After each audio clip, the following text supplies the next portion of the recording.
Cultura Viva. Amigos, ya empezamos nuestro programa del día de hoy. ¡Bravo! Sí, no está mal su televisor, no tiene que voltear el televisor para verme. Se trata un poquito de lo que vamos a hablar. ¿Se acuerdan que hemos hablado del surrealismo? Sí. Oh, bueno, sí. Ah, caramba, otro que es nuevo. No, bueno, sí, hemos hablado del surrealismo, pero esto ya es más cercano a México. Vamos a hablar del realismo mágico mexicano. Bueno, hemos de saber, más bien digamos el que se desarrolló en nuestro país, porque varios de los que lo hicieron también son extranjeros. Ya hablaremos del mundo, pero en especial de nuestro país, porque es muy interesante y está lleno por todas partes. ¿De qué trata el realismo mágico? Bueno, es la unión de lo fantástico, lo mágico, el simbolismo. Por supuesto, mire, ahora sí que hoy sí traigo el acordeón para que sepan todos, la unión de la tradición y la mitología. Y todo unido dentro de situaciones cotidianas de la vida normal. ¡Guau! Eso hace verdaderamente interesante todo este mundo. Mire, voy a girar como yo todo este mundo, que estoy ahí exactamente, todo este mundo. Que lo ven, son cosas que realmente existen, pero están traídas a un mundo fantástico y diferente, como los libros, como el mar, como el cielo, como todo eso. Podemos hablar de autores como en el cine. Hay muchos. Rafael Balandón, ¿cómo se llama? ¿Rafael qué? Valendón.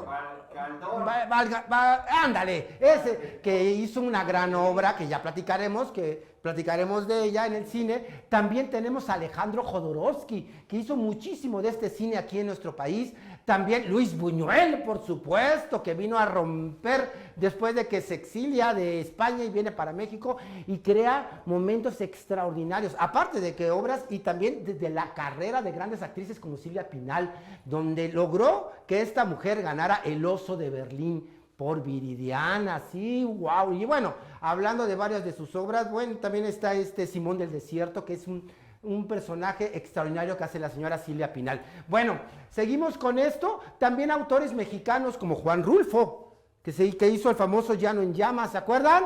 Sí. A ver, ¿qué más hizo Juan Rulfo?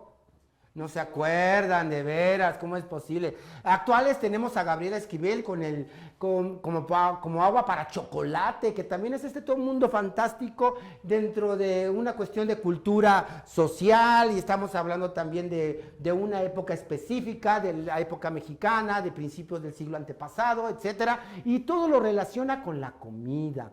Esto es algo fantástico y también nos lleva a este mundo de realismo mágico. En Latinoamérica, que también trabajó aquí en México, tenemos a Gabriel García Márquez con esa gran obra que es 100 años de soledad. También tenemos en México a la esposa de Octavio Paz, que es nada más y nada menos que, ¡ay, se me fue el nombre de la esposa de Octavio Paz!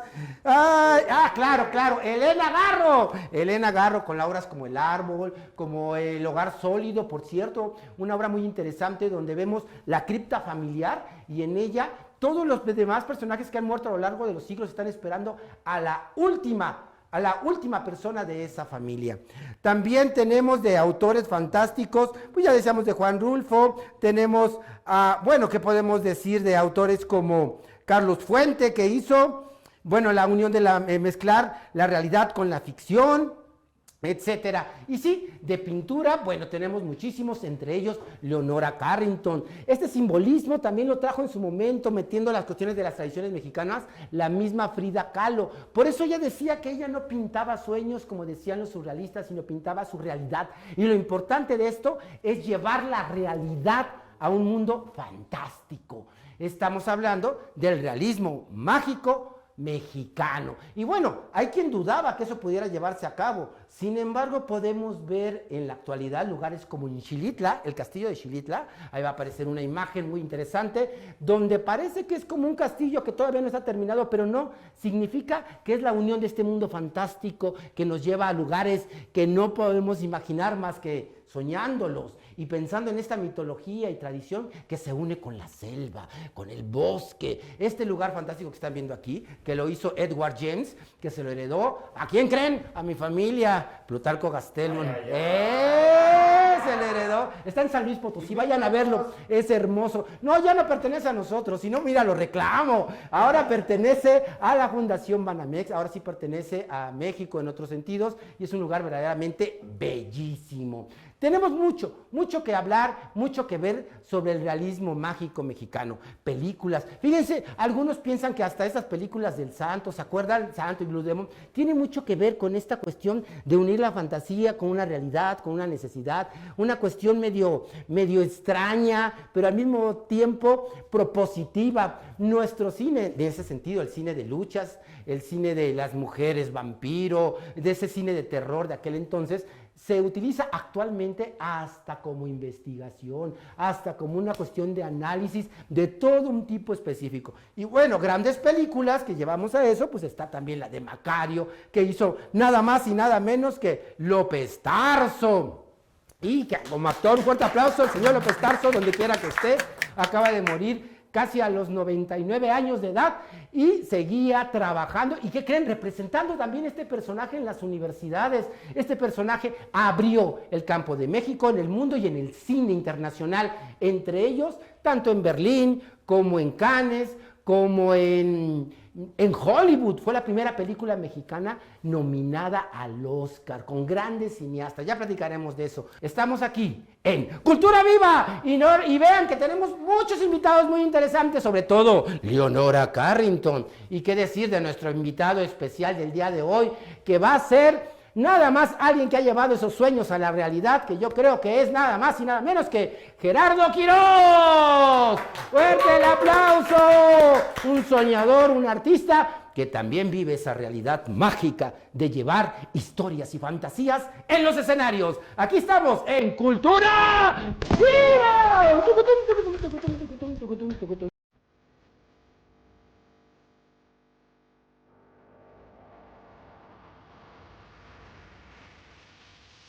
Bueno, pues vamos a empezar. Primeramente, a ver, este personaje es sumamente interesante. Para algunos es divertido, para otros es medio escalofriante. Tiene mucho que ver con el realismo mágico mexicano, porque realmente a través de él vemos esta fantasía, esta idiosincrasia, estas tradiciones mexicanas que han retumbado a lo largo de todo el mundo. A ver, primero, pásame. Miren, él se viste más o menos así. Me voy a vestir la mitad porque si me quito el pantalón aquí voy a causar de veras que todo el mundo que todo el mundo quiera verme. Como lástima. Al contrario, ¿han visto esos concursos de Master Galán? Pues ahí podría estar yo, ¿por qué no? Bueno, si no, no importa. De todas maneras, bueno, mira, me queda mejorcito. Este personaje normalmente tiene como una cuestión vinculada al Día de Muertos, tan tradicional de México. ¿Quién?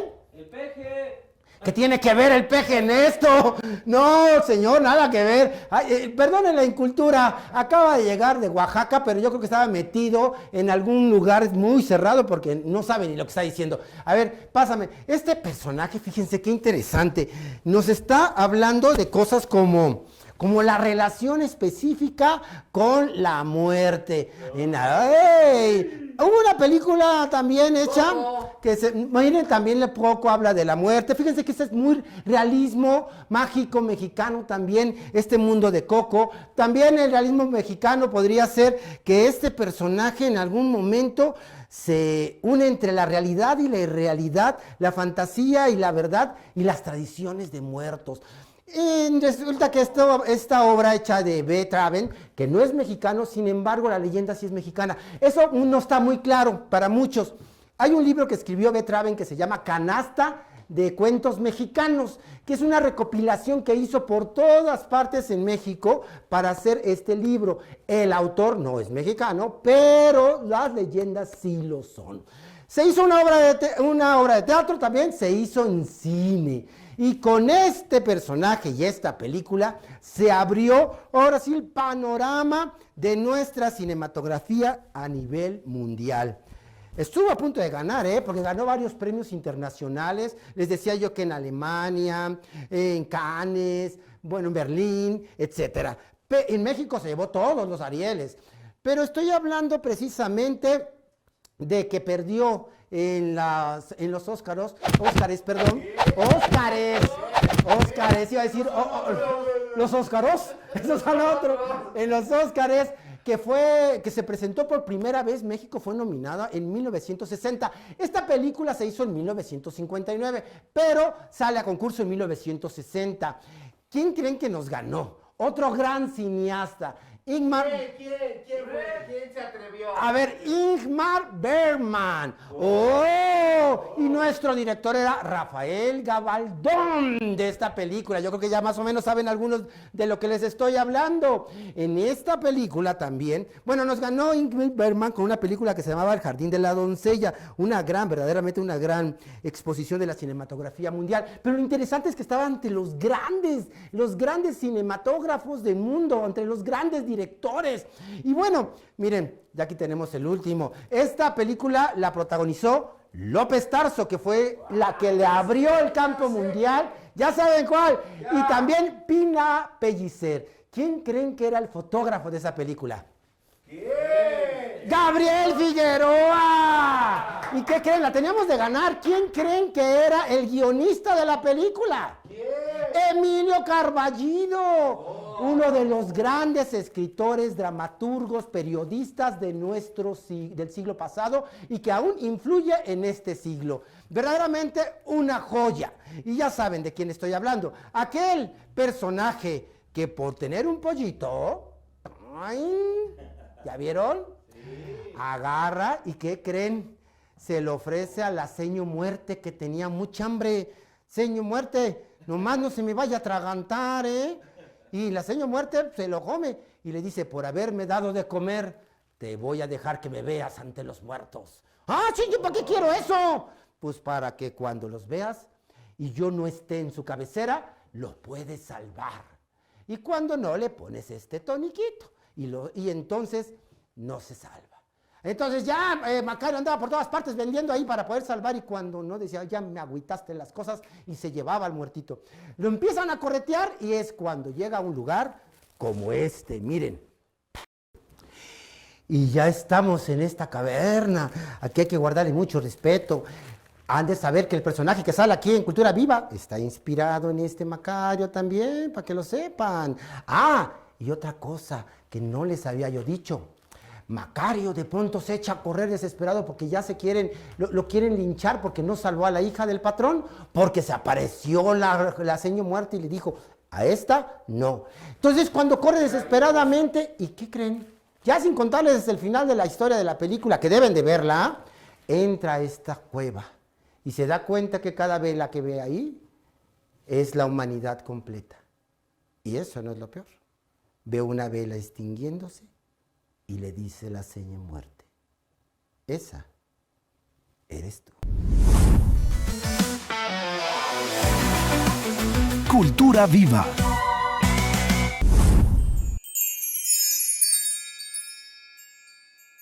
Amigos, ahora sí que estamos en esta sección que tanto les gusta. Vamos a tener nuestro invitado o invitada extraordinaria. Bueno, ella tiene una frase característica que es, yo no sé si invento el mundo que pinto, más bien siento que este mundo me inventó a mí. ¡Oh! Ella es nada más y nada menos que la gran Leonora Carrington. Bienvenida. Gracias. Qué gusto que haya recibido nuestra invitación y haya venido con nosotros aquí a Cultura Viva. Así es, estoy muy contenta de venir a hablar contigo, Germán. Muchas gracias, se ve la pasión, lo que significa ser Leonora Carrington. Me llama mucho la atención hablar precisamente de ti. Leonora Carrington suena a un apellido extranjero. ¿Puedes platicarnos algo de tu vida aquí a todos nuestros compañeros? Pues mi padre era inglés, mi madre irlandesa. Crecí hasta los 3 años en Inglaterra y luego nos mudamos a Irlanda. Sí, así fue como estuve muy cerca de mis padres porque ellos se encargaban de mi educación. Les importaba mucho que yo fuera una mujer que cumpliera con las normas de en su momento. Estar casada, ser una buena mujer. O sea, lo establecido como conservador, digamos, en la cultura patriarcal. que en cierta manera Leonora Carrington ha sido siempre de esas renovadoras que luchó por el feminismo cuando todavía la palabra como tal no era tan usada. No era necesaria. Mi madre me invitaba a leer libros, me invitaba a tener un mundo diferente. Mi nana me introdujo en este mundo del espiritismo. ¿Tu nana? Así es. No sabía. Tuve una nana muy, muy allegada, que me amaba, que me cuidaba. Ujú, y transcurrió el tiempo. Y ellos se empeñaban en que yo fuera La mujer correcta. de casa. La casa. Oh, sí. Pero yo traía ya internamente ese mundo que tenía que aparecer en algún momento. Así que claro. nos mudamos de Irlanda. Bueno, en principio mi padre empezaba a darse cuenta de que yo no era muy normal, así que... Normal para los cánones establecidos de la época. De ese momento. Claro.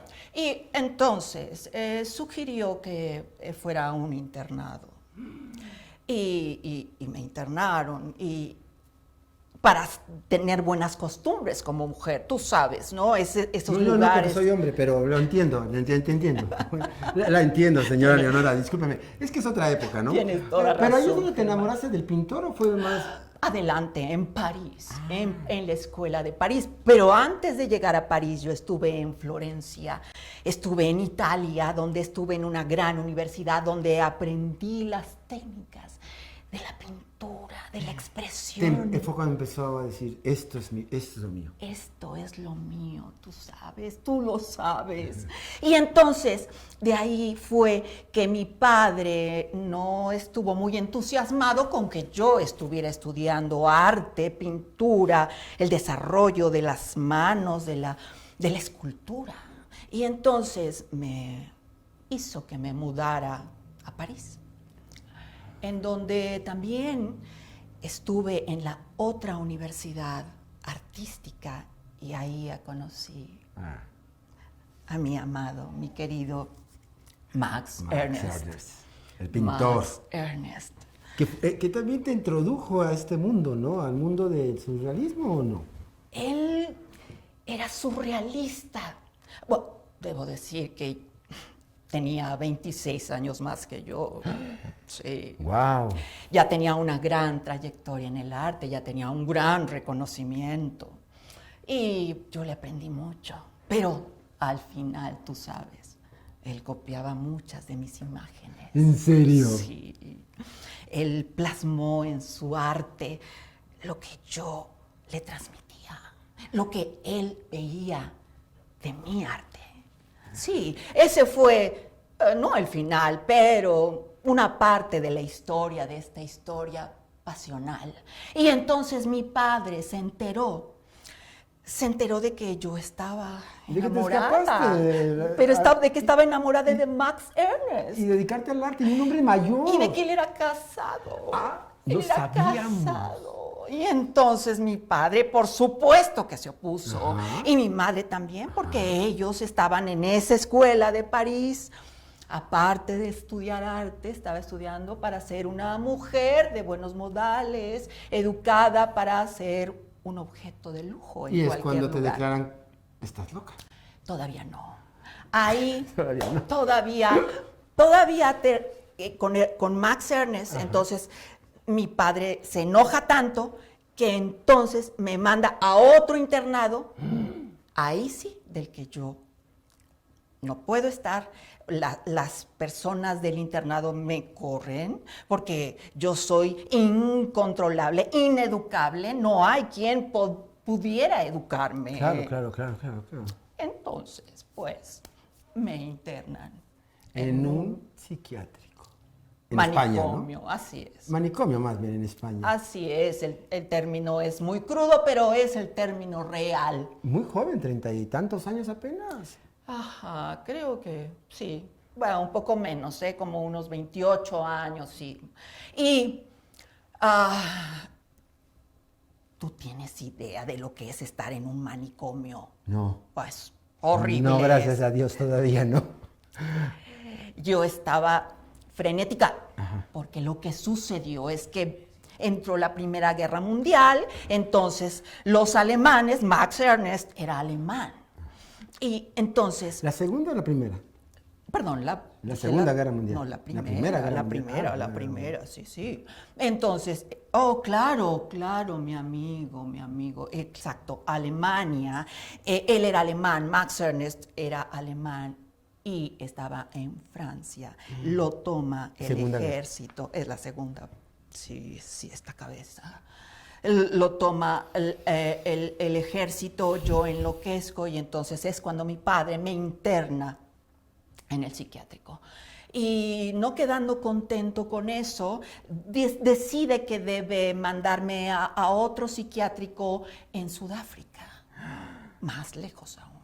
Pero en ese en ese traslado, yo busco a Renato Leduc. Gran El amigo, poeta mexicano, el gran entrañable amigo, poeta. Que ¿Cómo olvidar su palabra, no? El sabe virtud de conocer el tiempo. A tiempo amar y a desatarse a tiempo. Es un ejercicio, ¿no? También gran admirador en su momento de la tauromaquia. qué gusto estar contigo, Germán. Ay, no. Tú sabes de lo que estoy hablando. Gracias, gracias. Pues sí, y fue él que me rescató y aceptó casarse conmigo. Para traerte a México. Por eso dicen que que fue toda una historia tipo James Bond, tipo de poder escapar del psiquiátrico para poder llegar a México. Y llegas a México y ¿qué sucede? México me recibe muy bien. Antes de llegar a México, estoy en Manhattan, en New York, donde tengo reencuentros nuevamente con Max. Que él se casa con una... O sea, tu ex esposo... Bueno, no era tu esposo, fue tu pareja. Es que, exacto, él estaba casado, yo tengo una relación con él de 3 años, y luego nos reencontramos en Nueva York, él ya estaba nuevamente casado con otra, ¿no? Tú sabes, de esas mujeres que recopilan arte, y entonces me traicionó porque yo ya la conocía a ella, pero ella se casa con él. Y entonces yo tengo reencuentros con él, pero pues me doy cuenta, obviamente, le digo, me tengo que ir. Y fue así que salí de Manhattan y llegué a la Ciudad de México con la compañía y el amor y el apoyo, sin que fuera un amor carnal con Renato Leduc. Así es. Y entonces llegamos a México y México me recibe con los brazos abiertos. Grandes amigas como Remedios Varo. Mi amiga entrañable, Remedios Varo, con quien compartí tanto tiempo, tantas obras, tantas pláticas y tuve la fortuna de encontrar también a un hombre que me amó y que lo amé y que tuvimos 2 hermosos hijos. Aparte, bueno, qué maravilla, después viviste en México más de 60 años. Así es, con todos los grandes artistas, que ya has mencionado alguno de ellos, era un mundo que estaba efervesciendo de arte, de cultura, de libertad, pero también de represión. Qué maravilla hablar y habernos metido un poco más a la vida personal de este personaje, ¿no? De nuestra querida Leonora Carrington. Pero muy, muy allá, tengo por ahí la anécdota que quiero después platicar de María Félix, que por cierto ya hemos comentado un poco. Resulta que nos enteramos de que ella te pide un cuadro, te pide que le pintes un cuadro, y que no le gustó, porque dice que no se parecía, porque estaba más parecido a los personajes de tu mundo esotérico, cultural y todo. Y que de pronto dices, bueno, la pintas, porque ella dice, necesito verme para admirarme, entonces necesito estar siempre presente, aunque el cuadro, en tu forma de pintar, ¿no? Entonces yo siento que el que de pronto una mujer como María Félix te hubiera pedido eso, te ha de haber movido. Me comentaste, entraste a ese famoso entrega del ese cuadro, en una cena privada, donde ella pidió que no invitaran a ninguna mujer, porque María Félix decía que la única mujer admirada en los eventos que va ella, tenía que ser ella, y por supuesto Leonora, que hasta tuviste que invitar de chef a ¿cómo se llama? Alejandro Jodorowsky, que fue el que hizo la comida ese día en la noche. ¿Qué platicas? Todo este tipo de artistas, todo este tipo de seres que estuvieron cerca de ti. Sabes, este mundo del arte también es un mundo de frivolidad. Es un mundo en el que yo no me inmiscuí demasiado porque yo tenía un mundo interno rico, tú sabes, yo quería expresar ese mundo, ese misticismo, esa esencia del ser. Yo amaba a los animales, la naturaleza. Gran defensora de los animales también tú, aparte de la mujer, como yo sé. Así es, ese mundo era frívolo, vacío, hueco. Sí, estuve ahí, pertenecí a esa época, a ese momento histórico, pero yo nunca perdí mi esencia, nunca perdí el valor y el arte y lo que yo quería expresar. Este mundo que tú creaste, ¿lo viviste? ¿Lo vives en tu mente? ¿Existe ahí? Aquí existe. ¿Me invitas? ¿Me invitas a conocer este mundo? A ir a tu mundo para ver estas figuras, estos seres míticos, mágicos, llenos de un simbolismo muy marcado. ¿Estás preparado? ¿Están preparados para ir conmigo? A ver, ¿vamos? Claro, vamos. Vamos. ¿Le apareces? ¡Ay! Bueno, pero ¿me acompañas? Vamos. Vamos.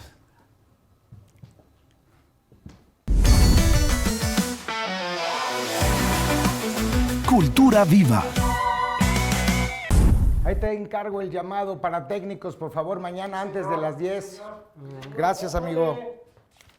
Ay, perdone usted, discúlpeme usted. ¿Se te perdió algo? No, nomás estaba yo viendo que usted está bien interesado, bien intrigado ahí. Macario, no seas chismoso. Ay. Fuera de aquí, por favor. Sí, ya me voy, señor. Oiga, señor, Mande usted. ¿usted qué hace? ¿Usted es el que va a actuar ahí o por qué le obedecen los de allá? Ah, porque yo soy productor ejecutivo y estoy organizando todo para que la grabación de mañana esté en orden, puntual y que todo salga como se espera. ¿Productor ejecutivo? Sí. O sea, es el que se viste de traje y está detrás de un escritorio. Te puedes vestir como quieras. Ah, ¿sí? Lo importante es que seas creativo, que seas ordenado, que seas trabajador y que respetes tu trabajo y que la gente te respete. Oiga, ¿yo podría ser el productor ejecutivo? Sí, claro. ¿Y qué tengo que hacer? Así nomás Estudiar, Macario, ¿Cómo que prepararte, observar y hacer una combinación entre la experiencia y lo que estudias y sobre todo que tengas pasión. Ah, o sea, yo tengo que estudiar para Pero eso. primero tienes que bañarte. Ay, de vamos. entrada. Oiga, me está llamando cochino. Yo me bañé la semana pasada. Pues no parece, ¿verdad, amigos? Ándele, me están ofendiendo todos. Me bañé la semana pasada. ¿Y tú, chillitos? Castigo, para que se te quite. Oye, ¿Cómo ves? el tiempo de televisión es muy caro, Macario. ¿Qué quieres? Porque íbamos a grabar. Ay, pues nomás quiero que me perdone por haberme metido donde no debo. Pues No hay es que problema. ya no sé No hay problema. Estábamos en un break. ¿Sabes lo que es un break? No, ¿qué? ¿Me quiere No, pegar con por la chancla? favor, no. Ah, no, bueno, es que me lo merezco. ¿Cómo que un break? Sí, estábamos en un ya sé. espacio, en un tiempo de descanso. ¿Como mientras breakdance? Exactamente, mientras emplazamos en otro lado. ¿Y emplazar significa meterlos a huelga? Cambiar las cámaras hacia otro ángulo. En otro espacio. Buscar otros encuadres. Ay, Dios mío, ¿todo eso tengo que aprender? Todo eso. No, hombre, pues ya ve que yo mejor me siento a ver la televisión y a verla a usted para aplaudirle. Es que veo que estás muy verde, mano. Ahí nos Usted, vemos. oiga, señor Hasta productor, pronto. no se me vaya. Hijo, ya no me dio chamba. ¿Qué voy a hacer? Pues voy a terminar pidiéndola ahí en Cultura Viva. No va a haber de otra ahí. Pues a ver si me hace caso el productor Brian. Sí, a ver. ¡Ya voy, señor! No, espéreme, aprendiendo a hacer encuadres y breaks. ¡Wow! Me quedo sin palabras cuando quiero presentar a alguien de la magnitud como nuestro invitado de hoy. Es productor, ha sido director, ha sido actor, locutor, conductor, vende dulces, vende tamales, como decimos los actores. Como dicen los actores, normalmente hasta teatro infantil los domingos, en lugar de vender tamales, también lo hace. Él hace de todo, y ya nos platicaré. Estoy hablando del gran amigo, sobre todo un gran artista, ¡Gerardo Quirós! ¡Bravo! Gracias, amigo. Ay, amigo, pues, qué bárbaro. Y qué gusto, qué orgullo que me digas amigo, porque también has sido mi maestro. Han de saber que también me tocó estar en su escuela. Ya nos platicarás de tus Claro escuelas, que ya sí. platicarás de todo esto. Pero aparte, hay gente que es maestro, quizás no por estar enfrente de un aula, sino por su forma de vida, por su trayectoria. Y para mí tú has sido ese maestro, porque al ver tu trayectoria, todo lo que has hecho, eres una persona que da ejemplo. y que deja cosas para seguir y seguir siguiendo porque no paras. Sí, muchas gracias, hermano. Pues fácil, la respuesta es que venimos a dejar un legado positivo. Y ese legado es un cúmulo de conocimientos que adquieres desde pequeño en tu vida personal, análogamente con tu vida profesional, ¿no? Y yo empecé a trabajar a los 11 años de edad.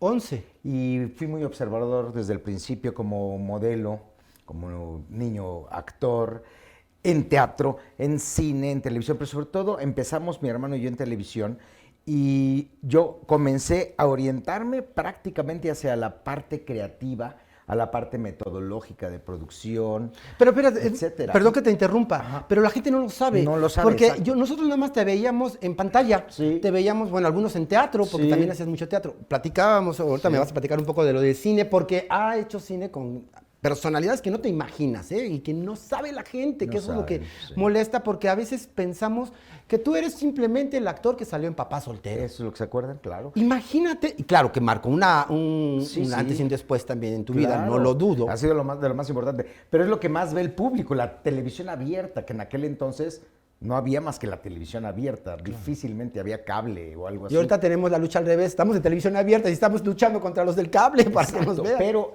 hablando un poco de que venimos a aprender y venimos después a enseñar lo aprendido, estoy de acuerdo y por eso surgió también la idea de fundar mis escuelas hace 22 años. ¿Ya 22 Porque años? Sí, y han pasado más de 15,000 alumnos por Y ahí. conozco a muchas y varias de mis actrices. Y es eso, es ligar de alguna manera lo que aprendes de forma empírica, si eres observador, y en este negocio hay mucho que observar, hay mucho que aprender.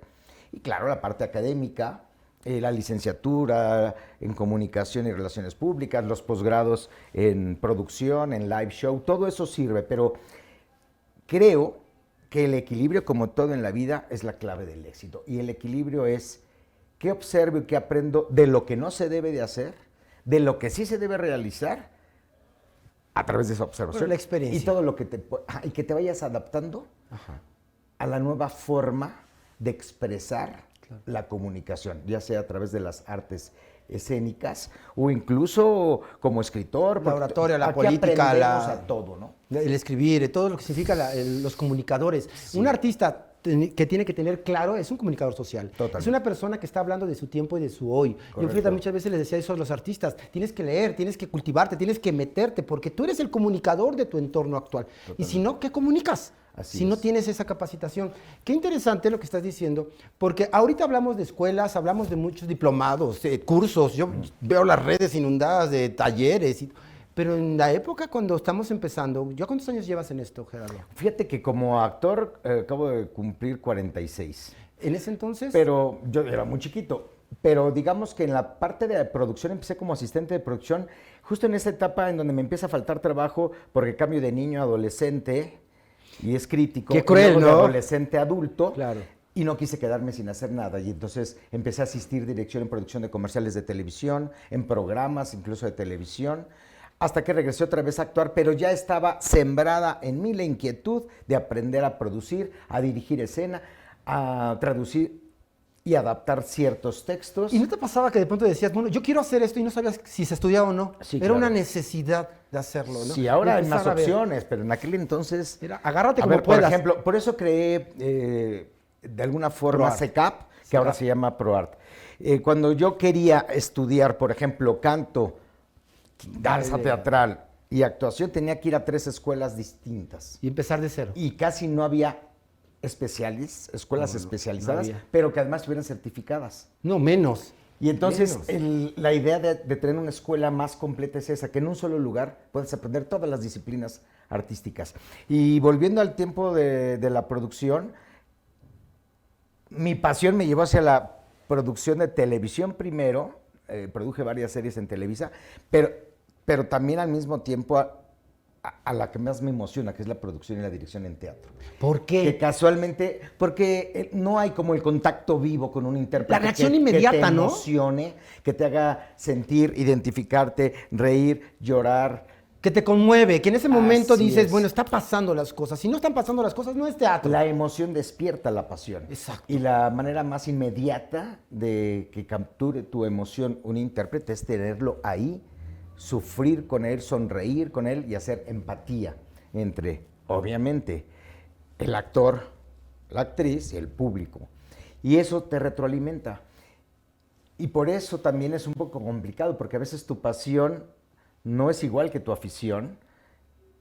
Y el tiempo pasa y hay que pagar las cuentas y tienes que seguir adelante. Aquí le decimos de pronto, oye, el aplauso no paga las cuentas, muchachos, hay que juntar para ir a ver al teatro porque nos piden de pronto pases y todo. Ok, lo llegamos a buscar, sí, claro. Pero hay que juntar su dinerito porque los artistas cobran, los artistas necesitan pagar renta, comer, ¿me explico? Entonces hay que seguir siempre en un entrenamiento constante. Yo a mis alumnos seguido les comento que el ejemplo es una orden silenciosa y menciono de pronto al maestro López Tarso, que en paz descanse, que todavía a los 95 años de edad seguía tomando cursos o seguía aprendiendo e iba, cuando no estaba él en cartelera, iba a ver teatro y a aprender y a comentar lo que observaba.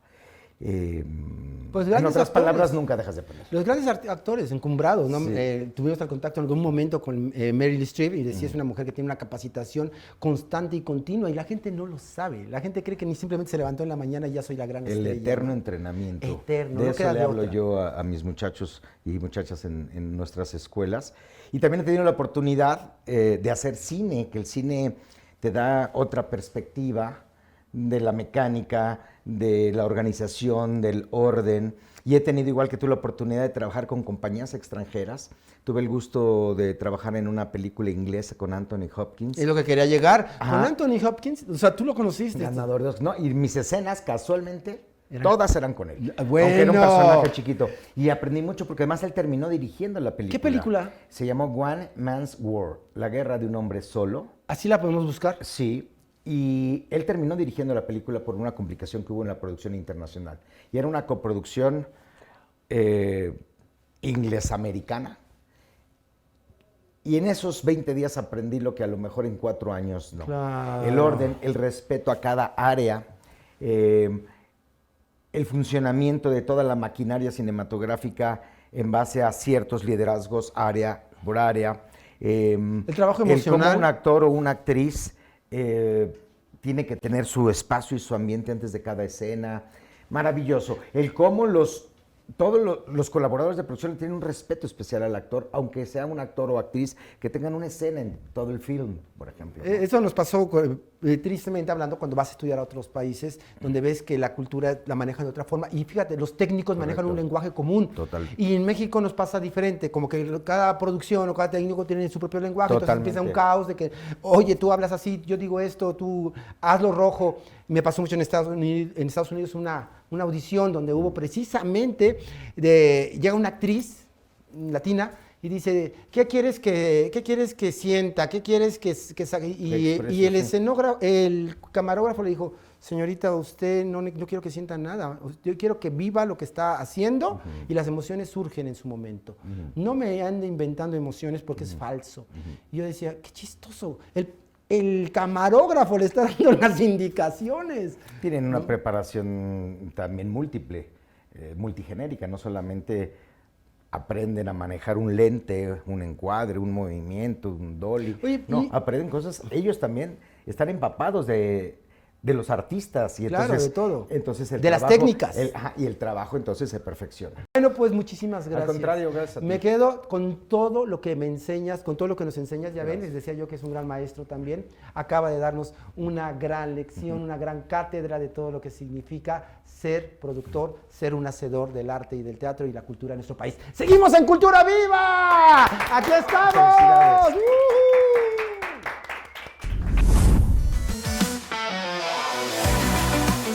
Cultura Viva. ¿Sabías tú que Guillermo del Toro, uno de los grandes cineastas de la actualidad, está influenciado totalmente en este mundo del realismo mágico mexicano? Lo podemos ver en El laberinto del fauno, entre tantas cosas de sus películas. Amigos, ya estamos en una sección que les va a encantar, les va a fascinar, porque hablábamos de cultura, ¿no? La cultura no nada más está en el arte, no nada más está en nuestras acciones en la casa, no nada más está en las finanzas, la cultura está en todas partes. Y por lógica y en nuestro tiempo, pues la cultura también está en las redes, está en el internet. Vean, nada más ya estamos aquí metidos, vamos a navegar aquí. Ya nada más estoy navegando aquí en Internet y, por supuesto, en el Internet que abarca todo. Antiguamente podía ser nada más una plataforma, podía ser nada más una línea, algunos nada más tenían, me acuerdo, ¿no? En la edad que tiene, señor productor, usted seguramente tenía una cosa que se llamaba Fi One o algo así, era antes del Facebook, ¿no? Pero bueno, ya actualmente ya tenemos de todo, ya hay Twitter, Facebook, bueno, Twitter ya no hay, perdón, creo que se llama X. Eso está rarísimo, ¿no? Pero bueno, ya más bien por ahí significa otras cosas. Pero también podemos encontrar cosas interesantes haciendo con la computadora, con el Internet. Fíjese que hay dibujantes, hay pintores que ya nada más utilizan determinadas plataformas para crear sus ideas y sus imágenes. Ya no tienen pinceles de los reales ni lápices, sino más bien por ahí colorean. Pero también tenemos algo que se me hace extraordinario. Tenemos la manera de poder cortar distancias que antes no. Antes, para conocer a un pintor o a un escultor de determinado país tenías que viajar hasta allá y decir, no, acabo de encontrar algo extraordinario. Entonces regresabas a México, lo platicabas, alguien por allá se informaba y volvía. O sea, no había manera de verlo en la inmediatez de que se estaban realizando las cosas. Y ahora el Internet, bueno, pues tiene lugares y tiene cosas que podemos ver artistas de otros lugares, como este artista italiano, fíjense, de ese quiero que hablar. Hay varias páginas muy importantes que nos hablan de todos estos artistas alrededor del mundo y nos podemos enriquecer para saber que no estamos solos, y que hay mucho que decir. Ahí está un ejemplo, el Club del Arte. Y ahí el Club del Arte, ya si lo buscan, métanse ahí, denle like, porque verdaderamente hay cosas muy, muy, muy buenas y muy interesantes. Está ¿qué digamos? Un creador, porque fíjense que ya tenemos que hablar de esta multiplicidad de disciplinas que necesita un artista. No nada más es un pintor, sino es un creador hasta en cuestiones lumínicas. Sí, estoy hablando de Crisco Art. Así se pone él en las redes, es italiano. Miren, este que les voy a lanzar para allá, ahí ya, va, otra vez. ¿Otra vez? ¿Ya lo agarraste? Ahí está. El peso del amor. Vean qué maravilla de realizarlo. Ahí estamos viendo cómo está agujerando, que normalmente es lo que él hace en sus obras. Primero hace un dibujo, normalmente se ve que es con tinta, es de algunos, no sé si realmente él esté manejando acuarela, pero puede parecer acuarela, tinta, y de ahí empieza a ser, como ven en ese agujero, empieza a ser como una cuestión con un mecatito, sí, es como un mecate, es como con lo que te amarran, ¿verdad, chillidos? Nomás lo digo yo, como que para que te quedes callado. Y vean, y después una piedra lata, y este cuadro, vean nomás qué hermoso se ve ya de plano, es el peso del amor, pero lo más interesante es que sus obras generan una segunda impresión cuando se apaga la luz, porque tiene efectos lumínicos. Este es uno de ellos. Hay otro con el globo, que de pronto vemos que a una niña se le fue el globo, pero de pronto apagan la luz y te das cuenta que atrás está la imagen de una madre, parece que es como una madre o una señora, que lo que hace es sostener el globo para dárselo a la niña. En esta sección vamos a ver cosas como estas. Miren, ahora, también hay de todo. Hay gente que también piensa que ¿qué podría decirse? Que un performance o que una instalación, porque las instalaciones, ya les platicaré específicamente qué es una instalación, es una cuestión artística que se da en el momento en que la gente está. O sea, no es algo que se puede quedar y después enseñar, sino realmente sucede en el momento en que tú estás. Esas instalaciones artísticas se hacen mucho en los museos, principalmente en Estados Unidos, pero también hay aquí en México. Hay museos donde supuestamente aparecen 2 o 3 modelos, hay unas escaleras, está moviéndose el modelo y de pronto se cae y rebota. Es una instalación que solamente puedes generarte este fenómeno artístico en el momento en que lo estás viéndolo. En la actualidad lo graban y lo puedes ver después, pero la razón de una instalación es que lo vivas en ese momento.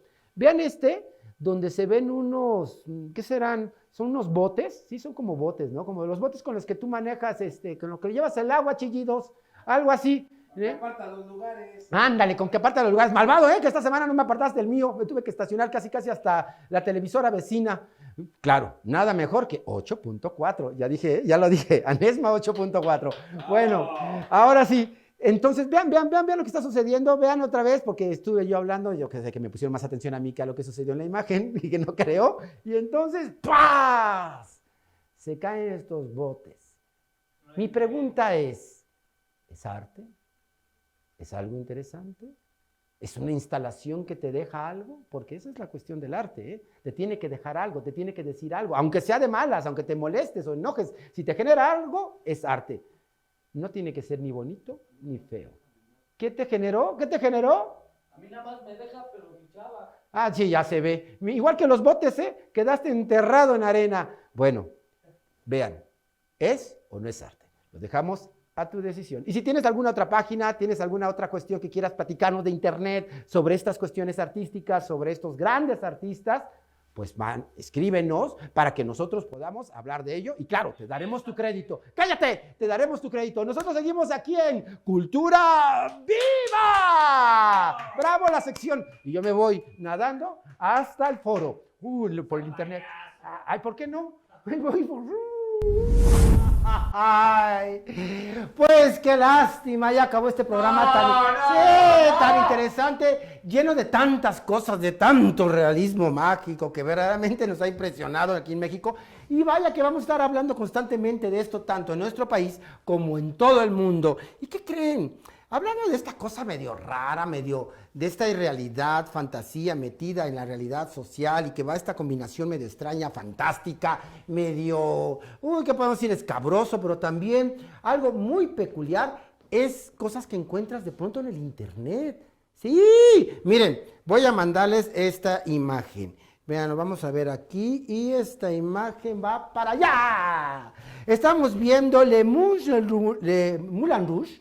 ¿Se imaginan el Moulin Rouge, que es conocidísimo en París, que es el Molino Rojo? Las películas de Moulin Rouge, por cierto, muy sobre realismo, mágico y fantástico, por esta sincronía entre dioses, entre mitología, entre mundos irreales y una realidad. Sin embargo, en una cotidianidad, se presenta de pronto en el Museo Orsay. ¿Dónde está este museo? En París. Vean nomás qué maravillosas escenas, qué mujeres, qué estilo, qué tipo de... Bueno, esas mujeres que representan varias partes del mundo, por ahí nos decía el productor que veía que unas representaban a Brasil, otras representaban a Europa, otras a Asia, y sin embargo, lo más interesante es que como algo que pudo haber sido un burlesque, algo fuera de una normalidad social, que era algo escabroso y quizás en su momento hasta oculto, donde estaban grandes artistas como Toulouse, que era, bueno, de los primeros que estaba en la fila y que pintó a varias de estas mujeres de la vida galante en su momento. Actualmente ya no son mujeres así,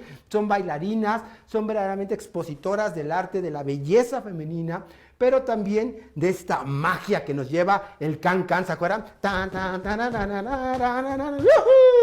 Yo nada más le enseño así, porque si no, qué vergüenza. Esto es lo que estamos viendo en este video. Verdaderamente son cosas fantásticas de un realismo muy extraño. Hay mucho que estudiar, hay mucho que ver sobre el realismo. Carlos Fuentes, hemos hablado de Carlos Fuentes que presenta Aura. Esta mujer, fíjense que es muy interesante. Carlos Fuentes presenta a Aura, que por cierto acá todo el mundo nos lo dejaron en la escuela y muchos no lo entendían. Era una mujer, una anciana que contrataba a un joven y de pronto este joven veía un gato que aparecía y desaparecía, pero cada que desaparecía aparecía una mujer joven. Y esta mujer joven empieza a tener una relación sexual, erótica, amorosa con este muchacho. A tal grado que llega el momento en que vuelve a ver este joven a la vieja, que resulta que también es el gato, que resulta que también es la mujer. Y llega y le dice a él, espérate que tome un poco más de fuerza y Aura va a regresar. Cosas fantásticas. Y en una ciudad, por cierto, se desarrolla en la Ciudad de México y ahí van a buscarlo, ahí da una dirección exacta que realmente existe en la casa de Aura. ¡Uy! Hay que conocerlo. Bueno, amigos, hay mucho sobre la fantasía, sobre el terror que se manejó también en este realismo mágico. Las películas como la de Hugo, El libro de piedra, como Hasta el viento tiene miedo, como todas estas películas que causaron Becker, ¿se acuerdan? Ese gato, el gato Becker. Todas estas películas que causaron un momento muy fuerte en nuestro país, que realmente habla de un terror psicológico combinado con este realismo mágico. Nos vemos la próxima semana. Tenemos mucho de qué hablar y recuerda que esto es Cultura Viva. Gracias a todos los invitados y sobre todo gracias a la producción. Fuerte el aplauso y no dejen de vernos, ya saben, aquí en Anesma 8.4, televisión abierta. Y aquí es, los correos. Claro, qué bueno que lo recuerdas. El correo aparece aquí, miren, aquí está el correo, el Instagram y también está el mío, Instagram, Cultura Viva, @anesma.com. También tenemos el Instagram que es Cultura Viva 8.4 o el personal @Germán C. Gastelum para que se comuniquen con nosotros y se ganen premios y nos digan qué quieren saber y de qué quieren hablar aquí en Cultura Viva. Nos vemos ahora sí. Ahora sí, si quieres, dame de cabeza a ver si puedes regresarme para que tengamos una despedida muy similar de vuela, vuela, adiós. Realismo mágico mexicano es un género que ha durado desde su origen hasta nuestra época. Lo podemos ver ahora en un sinfín de series de televisión en todas las plataformas y se ha vuelto una buena mina de oro.